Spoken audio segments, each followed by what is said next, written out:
At Maverick Public Relations, growing your influence is their specialty. NPR works with remarkable companies in the cannabis industry to deliver exceptional results. Experience big agency expertise and outstanding client service delivered by seasoned and knowledgeable experts. Connect with Maverick PR today and move your company to the next level. Visit them today at www.themaverickpr.com. From a studio high above the clouds of the Okanagan Valley, this is the Cannabis Podcast. Exploring the world of Canadian cannabis culture, one toke at a time. Now, here's your host and bud tender, Gary Johnston. And welcome back to the Cannabis Podcast. If this is your first time joining us, well, an especially warm welcome. We're going to fill the next 30 minutes or so with a whole bunch of information on cannabis. In fact, we have spent the last 2 years together. If you've been listening for that long, we celebrate the second year of the Cannabis Podcast with this episode. And in so doing, we're going to highlight some stigma and how it affects us differently. I'm also going to review 14 tips that are purported to give you a better high. We have a couple perspectives on Manitoba this episode as well. We're going to stop on Cultivar Corner for some space cake from Manitoba's Delta 9 cannabis. And we have a story about a Winnipeg neighborhood's problem with some cultivation issues. And then I'm going to talk about some joint memories, rolling them, smoking them, and not paying exorbitant fees for someone else to roll one for me. That and more is coming your way on the last episode of Season 2, Episode 59 of the Cannabis Podcast. And to kick off this episode, a little story that's perhaps a bit ironic. This is about stigma. Here we are 2 years into cannabis legalization, 2 years of doing this podcast, promoting cannabis, and being proud to jump up and shout loudly that I am a cannabis consumer and I'm not ashamed to admit it. And here's where the ironic story begins. I started getting ready for this episode by rolling a joint and smoking it. That's probably not unusual. If you've spent any time listening to this podcast, that's expected, right? The unusual factor was this was the first joint that I had rolled of some cannabis sent to me by a listener. Now, as I said, that's the first time that's happened. Rolled that up, was quite pleased with how it worked. Not only it smoked well, but it had a pretty good effect, which has fired me up for this particular episode. So this listener, he and I have been connected for a little while now, and I actually asked him to be a guest on the podcast because I thought it would be a fabulous conversation. He's just kind of gotten into growing, rediscovering his love for cannabis, and after having a pause, and it's kind of that pause that we'll talk about in a bit, but when he rediscovered his love for cannabis and started growing it, he really found that enthusiasm. And you can hear it in his voice. You can hear it in his words. Unbeknownst to me, he decided to send me a little sample from some of his grow this year, a couple of different varieties. Very pleased with both of them, in fact. So to you, good on you. Okay, let me find it. We'll call him Jay, for lack of a better term. And Jay grew some pretty good cannabis. I was quite pleased with it. In fact, that is what has inspired me for today. So where does the irony come in? Well, the fact that after I asked him if he would like to be a guest on the podcast, knowing that he has this enthusiasm, and I always like to talk to enthusiastic people who are enthusiastic about cannabis, and I thought he'd be a great guest, but he decided that he can't. And the reason is because of stigma, because of the stigma that basically is a result of his breakup with his ex-wife. And as I'm sure many of you have experienced, you have friends that have gone through that too. It can get pretty nasty. And oftentimes it's cannabis that's used as the excuse to create a monster in the other world. And that's exactly what happened to Jay. Prior to the separation, his wife was even open to getting him cannabis gifts, bought him a grinder and a couple other accessories, somewhat accepting his use of cannabis. But as soon as the divorce began, well, that's when it turned really, really nasty.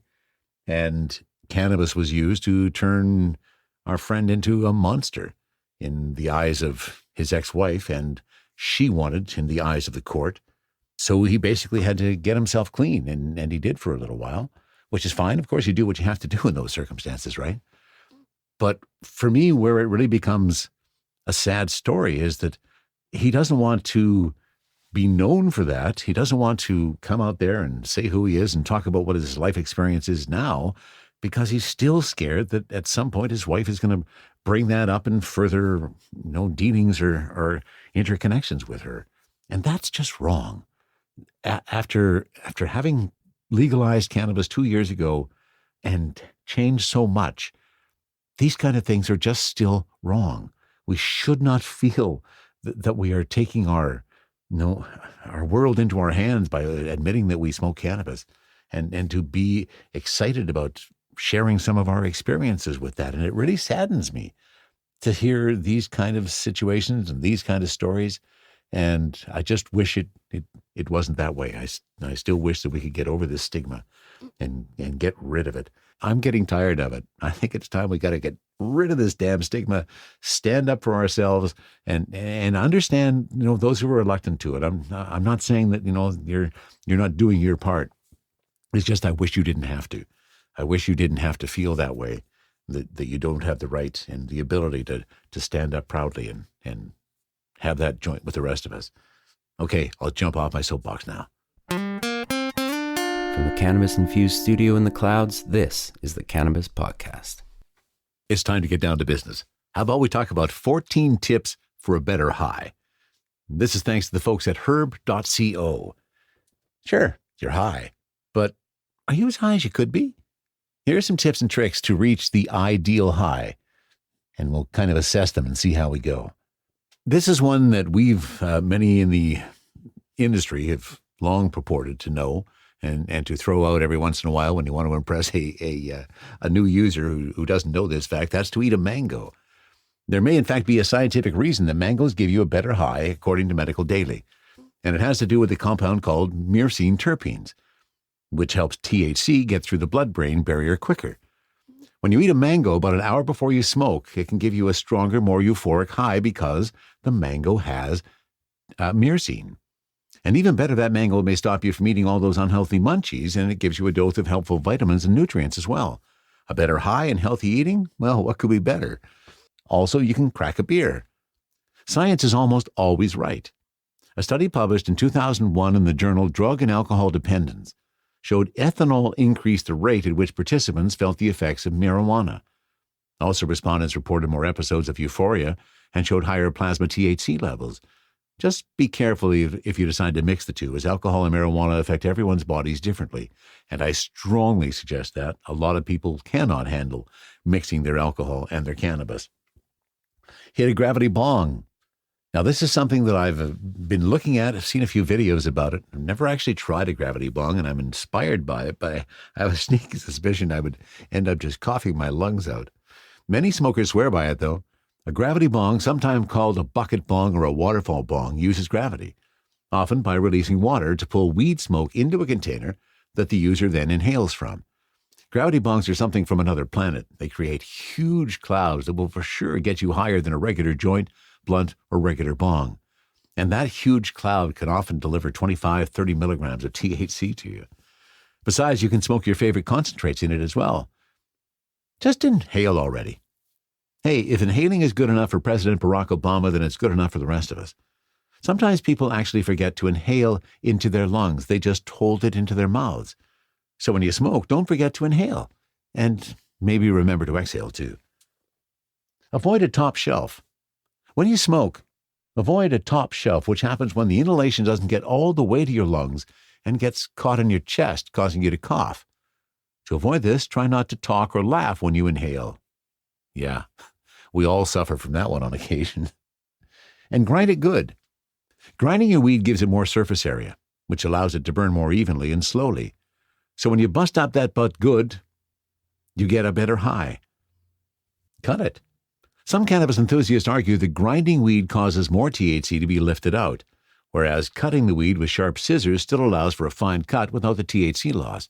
I think that's a personally debatable point.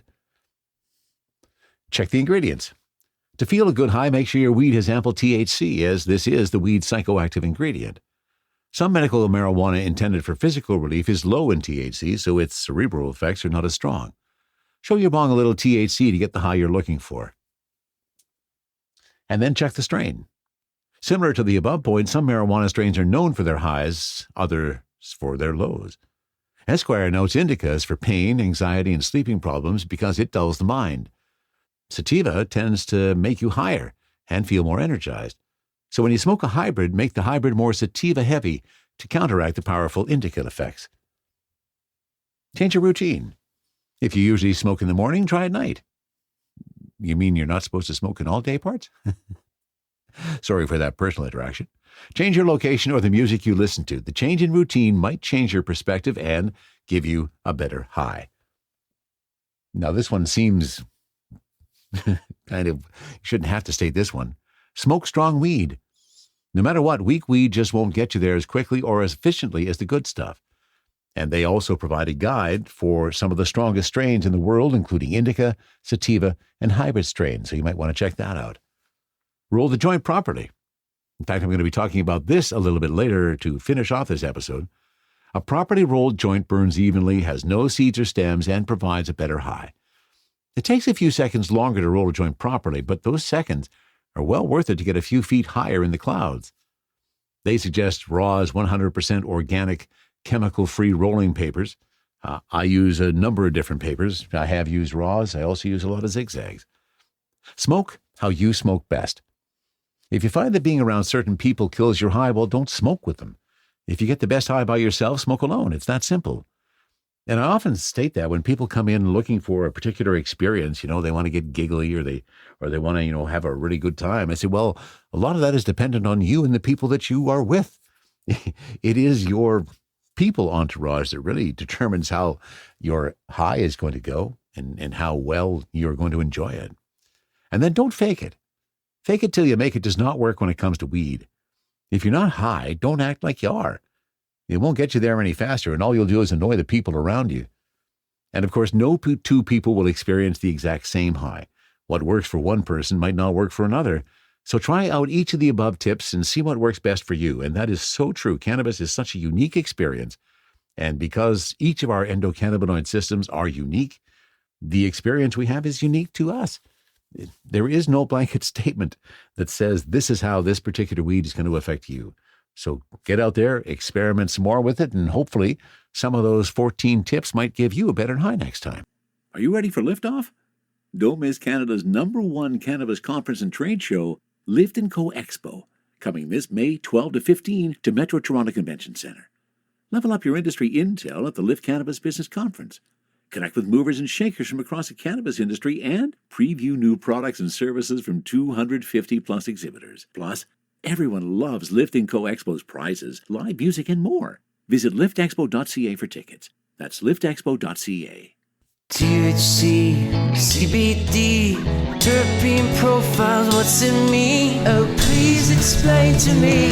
Cultivar Corner, Cultivar Corner, oh yeah. Cultivar Corner, please explain this stuff to me.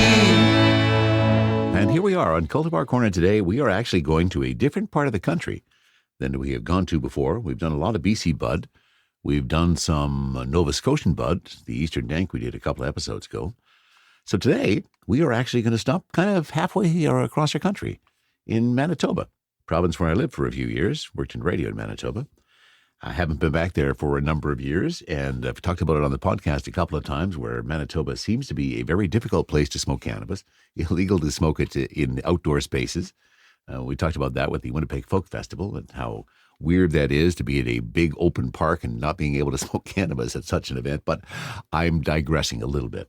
Today, I want to talk about both a company and a product that is coming out of Manitoba. This is some Manitoba-grown cannabis we're talking about today, and the company itself is Manitoba grown. It's Delta 9. Delta 9 is the company, and I've always been intrigued just simply by their company name because, of course, Delta 9 THC is what gets us high. I thought that was pretty brilliant of them to pick Delta 9 right from the beginning. So let me give you a bit of background on Delta 9. First of all, Delta 9 is a Manitoba company. In 2018, they established their 80,000 square foot production facility in East Winnipeg, and they have now grown from 2 to 150 employees. So Delta 9 is the growers, and in fact, they have a number of stores as well. They are hoping to have, what are they looking to have? By 2021, they hope to have 20 retail stores operating in Manitoba. I haven't seen any in BC, so I'm assuming that they are just Manitoba at the moment. But luckily for us, they are sending some of their product our way. And the product we're taking a peek at today on Cultivar Corner is Delta 9's Space Cake. Kind of a cool name, too. And I've had a number of people who purchased this in the store over the last couple of weeks, and almost to a person, they came back and said, that is fabulous weed. You got to try it. So here we are. And I think it's time to pop the top and see what happens with Delta 9. And there we go, these child-proof packaging. Now, when I look at the write-up for Space Cake on Delta 9, here's what it says. It's like staring into a star-filled galaxy. This bud has dark purple accents and bright glimmering trichomes coated all over. It's an exotic flower with a good density and medium-sized buds. Upon opening the container, you're met with a pungent, slightly skunky aroma. Oh, yeah, there's that hint of skunk. And a real hint of sweetness, too. And after the grind, the aroma introduces a more earthy undertone to it. So the THC on Space Cake is reported to be between 17 and 22%. Well, I guess I got ripped off. Well, maybe not entirely ripped off, but it's just a little lower than that. 16.6% is what the THC is. But as we've talked about many times, it's not just the high THC level. It's what the terpenes that are making up that particular strain. And once again, I'm very pleased to see that Delta 9 is giving us the terpenes right on the page. So as listed on their website, the top 5 terps in Space Cake: caryophyllene, limonene, nerolidol, humulene, and pinene. And it is a hybrid. And the interesting thing I found as well when I look at the page that I have, of course, posted back at cannabispodcast.com, the label that is showing shows Space Cake, a hybrid Manitoba grown. Well, my label doesn't say Manitoba grown. It just says Space Cake. So, really impressed with the aroma on that. I'm pulling out my first buds and take a look and see if we can see some of those dark purple accents inside of here, the trichome-laden buds. And, yeah, there's some purple notes there. I'm going to pull out just a slightly bigger bud and take a peek at that. Oh, yeah, there we go. Oh, really some nice purple notes on that. Pull out my jeweler's loupe, take a peek and see what we got deep inside of that. Oh, then you really see the purple. Oh, wow. Deep, dark purple buds. Now, are they trichome laden? Let's take a peek. If I had initially taken a look at it without seeing their breakdown, I'm not sure I would say trichome laden. Although there are a significant amount of trichomes, and a lot of them it looks like we got at least 80% amber. Okay, now I'm seeing, yeah, okay, it is pretty trichome laden. I think it's time to get down to the important part of here, and let's have a taste of this. I'm going to roll myself up a joint, get something ready in the vaporizer, and we will check out Space Cake by Delta 9. True to the point, they did mention, so after the grind, the aroma introduces a bit of an earthy undertone, and absolutely does. I'm really looking forward to this based on all the feedback that I've had prior to trying this. A lot of people really liking this Space Cake. Let's give it a try. And of course, we do the joint so that we can confirm that we get a nice white ash off of that. No residuals left in the grow at the time of going to sale.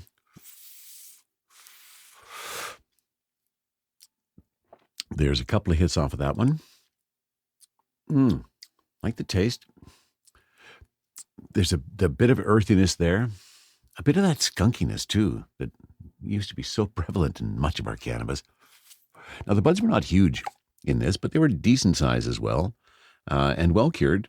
Again, I didn't have to do a whole lot in the grinder. They broke up pretty well, so I'm pleased by that. Holy. And wham. I just got hit with my happy eyes. I'm also doing this as a wake and bake on the first of my days off as I get this episode ready to head out this weekend. And by the way, as we've already talked about, this is the last episode of Season 2 of the Cannabis Podcast, so I'm really thrilled that not only have I picked a good, tasty one for Cultivar Corner,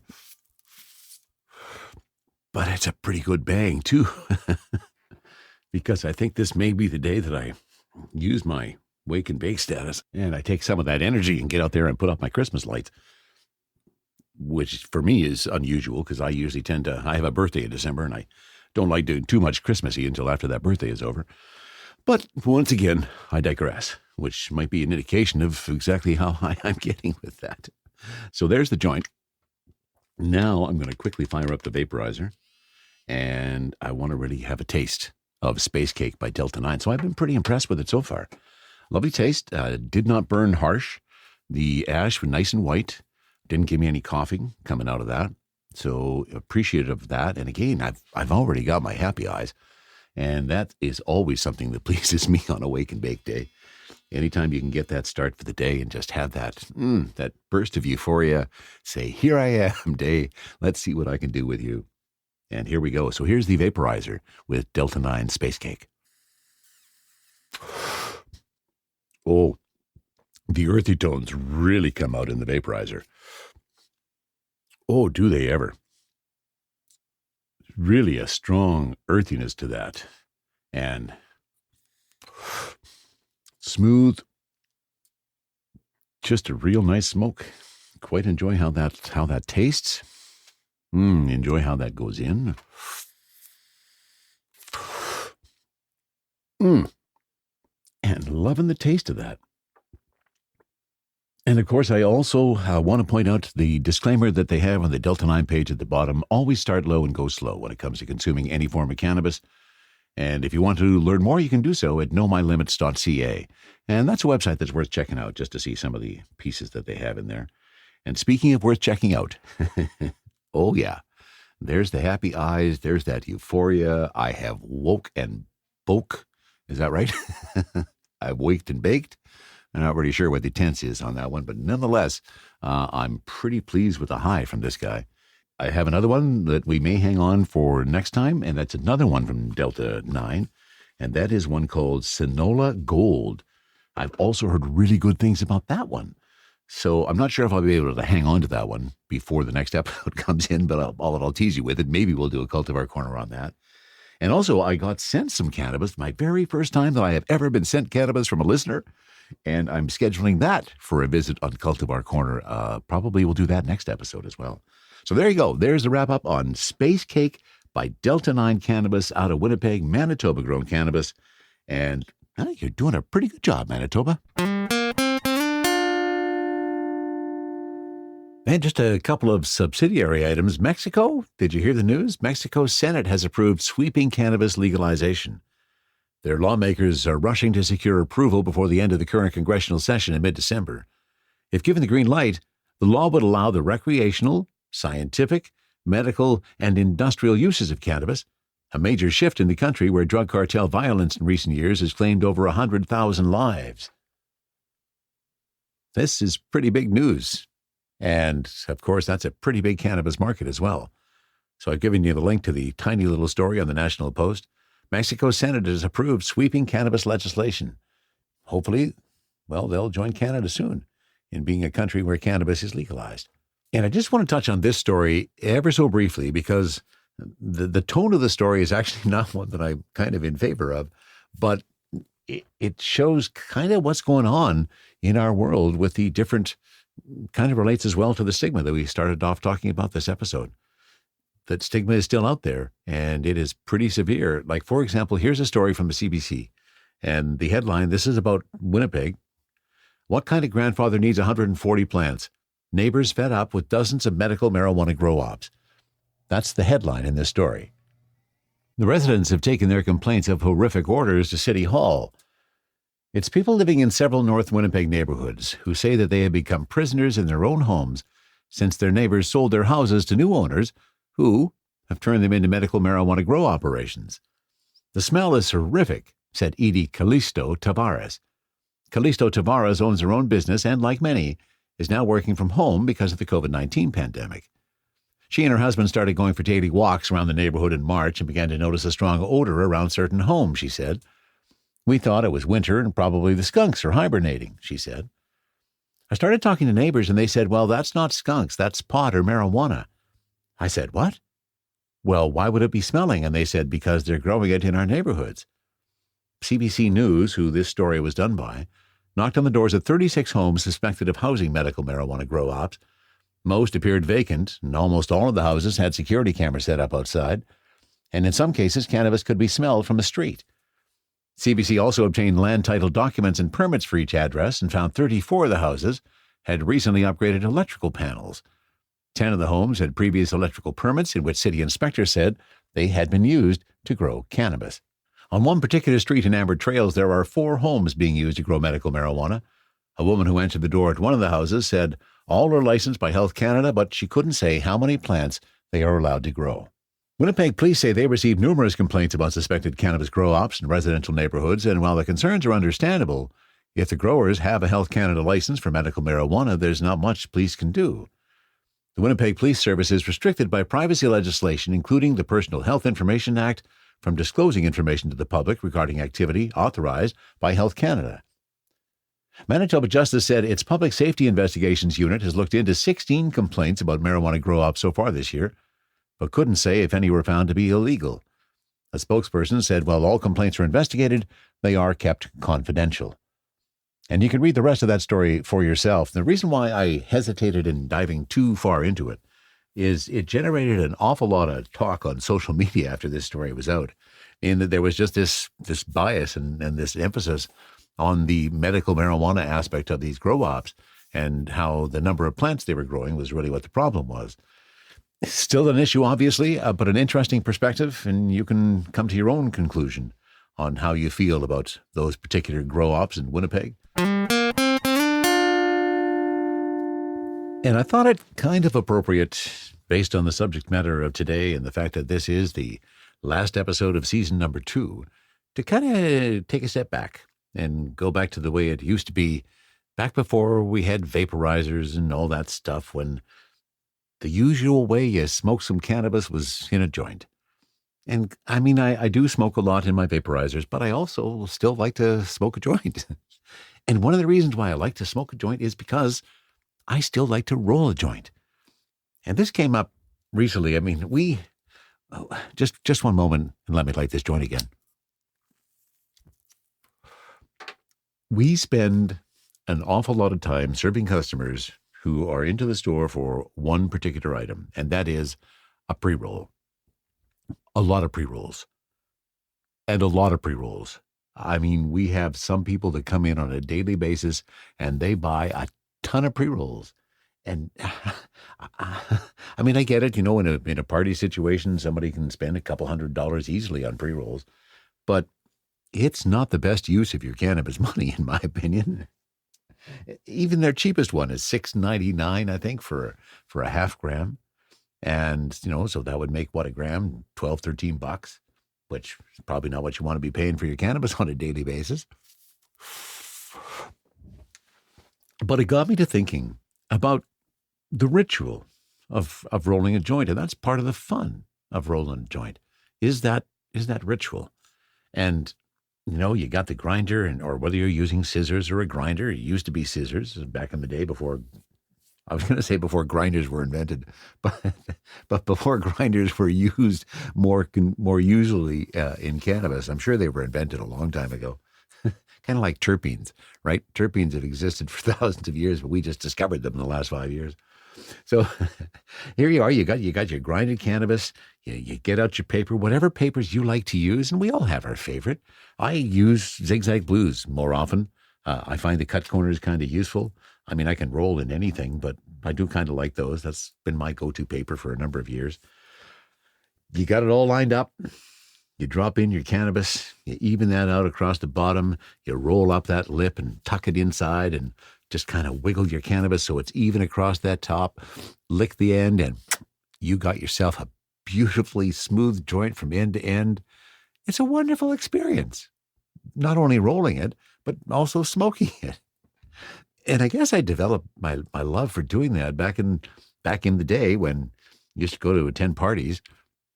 And I guess every party had one of us, sometimes there were even 2 of us. And that was the guy in the corner who's there rolling joints all night long. So I had that role in many of the places that I went to. People would come in, toss their bag at me and said, "Johnston, roll." And so I would.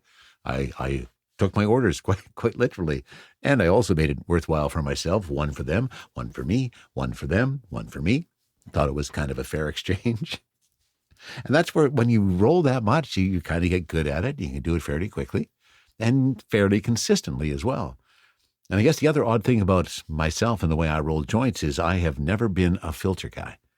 I'm still not really. If I'm rolling a joint, well, okay, let me go back. Pre-COVID days, if I was rolling a joint to share with friends, then I would put a filter in it. But other than that, I still don't use a filter in my joints. I just roll them well enough and curl off the end that I don't get any cannabis coming into my mouth.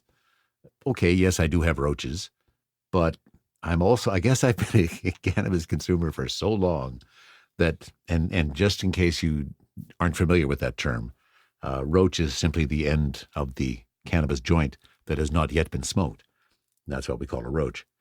And as I was saying, I have been a consumer for so long that I am still of the ilk that I have a container that has a bunch of roaches, which at their very heart are still fresh cannabis.